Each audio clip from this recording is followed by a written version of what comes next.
ЛТР каналында жаңылыктар маалымат кызматы, студияда мен Куат Кубанычбек уулу, саламатсыздарбы? Бүгін Ленин райондық сотында мурунку мэрлер Кубанычбек Кулматов менен Албек Ибраимовдун кылмыш иши боюнча соттук отурумбуланууда. Анын жүрүшүндө жактоочу Сергей Слесарев Албек Ибраимов менен Кубанычбек Кулматовдун баш коргоо чаларын өзгөртүүнү суранды. Жыйын бөлмөсүнөн чыккан судья Камчыбек Касымбеков токтомду окуп жактоочунун өтүнүчүн канааттандырарлык багытында билдирди.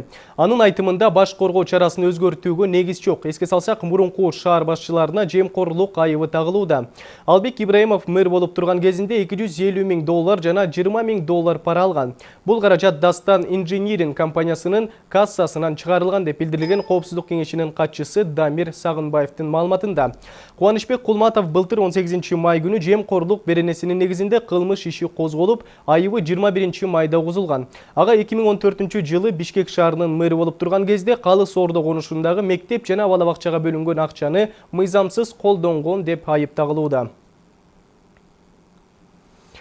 УКМК тарабынан чет элдик банкты жана эл аралык төлөө системасын мыйзамсыз колдонуу менен киреше тапкан туруктуу схема аныкталды. Такталгандай, мыйзамсыз кирешелер чет өлкөлүк банктардын жана чет элдик төлөм системасынын эсебине чыгарылган. Сотко чейинки өндүрүш боюнча жүргүзүлгөн ыкчам тергөө иш-чараларынын алкагында 35 миллиондон ашык сом жана 31,1 миң АКШ доллар алынды.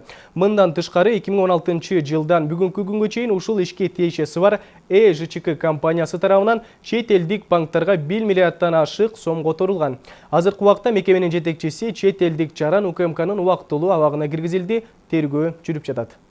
Кумар оюндарынын ишине тыюу салуу жөнүндө Кыргыз Республикасынын мыйзамына карабастан, бул контора өкүлдөрү коммерциялык банктардын төлөө терминалдарынын жана эл аралык электрондук төлөмдөрдүн мүмкүнчүлүгүнөн пайдаланып, өздөрүнүн мыйзамсыз кирешесин мыйзамдаштыруу үчүн жоопкерчилиги чектелген коом түзгөн жана маалыматтык телекоммуникациялык каражаттардын жардамы менен спорттук оюндардын жыйынтыктары боюнча коюм катары төлөмдөрдү алып турган.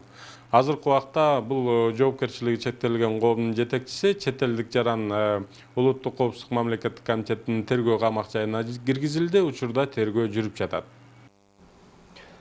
Бишкек мэриясынын алдындагы балдарды жана жаштарды реабилитациялоо борборунун мурунку директору Алексей Петрушевский УКМКнын убактылуу абагына алынды.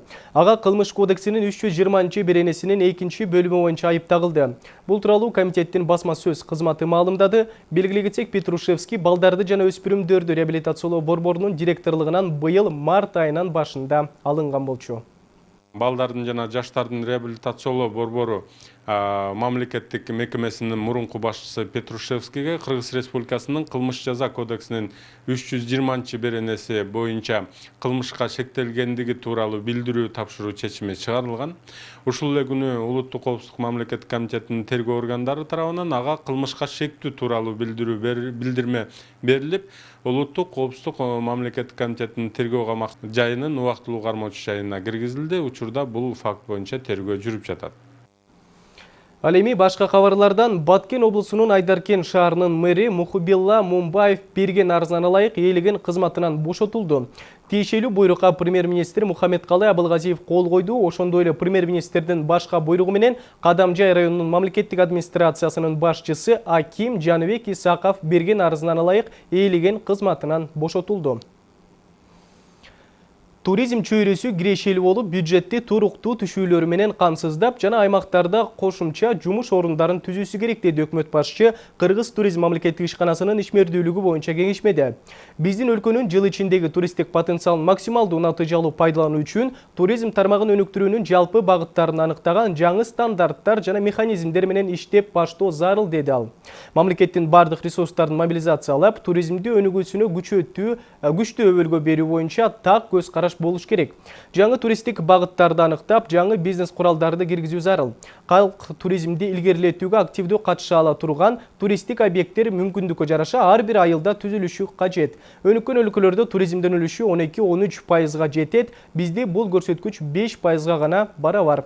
Бул көрсөткүчтү 7-8%га чейин жеткирүүгө тийишпиз деди премьер-министр. Ал тиешелүү мамлекеттик органдарга жана жергиликтүү өз алдынча башкарууга Кыргыз туризм ишканасынын ишмердүүлүгү боюнча долбоордук сунуштарды 1 айлык мөөнөттө сапаттуу иштеп чыгууну тапшырды. Чыны менен биздин экономикабыздагы эң перспективалуу келечеги бар сектор бул туризм сектору. 23 жылга чейин биз программаны кабыл алдык. Туризмди өнүктүрүү боюнча. Туризмди өнүктүрүү боюнча ачык саясат деп авиакаттамдарга авиа ташуу, жүргүнчүлөр ташуу боюнча жаңы саясат, жаңы мыйзамды кабыл алдык. Жыл башынан бери кыргыз мигранттары өлкөгө 161,7 миллион доллардан ашык каражат которгон. Өткөн жылдын жыйынтыгы менен ал 2,6 миллиард долларды түзгөн. Дээрлик 800 миң кыргызстандык жаран чет элде эмгек миграциясында жүрөт. Алардын 80% Россияда, ал эми Түркия менен Кореяда 30 миңдей жаран иштеп жатат. Бул жаш жигит буга чейин 2 өлкөдө иштеп келген. Алгач Түркия мамлекетинде эл аралык компанияда 6 жыл, андан соң Россияда 1 жыл жеке менчик ишканада эмгек мигрант болгон. Азыркы учурда жеке ишкана ачып Польша, Чехия, Германия, Турция жана Россия сыяктуу чет өлкөгө иштеп келүүнү каалагандарга жумуш табууга жардам берет. Азыркы мезгилде Польша, Чехия, Германия деген мамлекеттерде азыр көп иш орундар бар. Ошо ал жерлерге дагы биздин өз жарандарыбызды дагы ошол иш жаатында жумушка орноштуруп, биздин дагы мамлекетке ушундай салым кошуп жатабыз.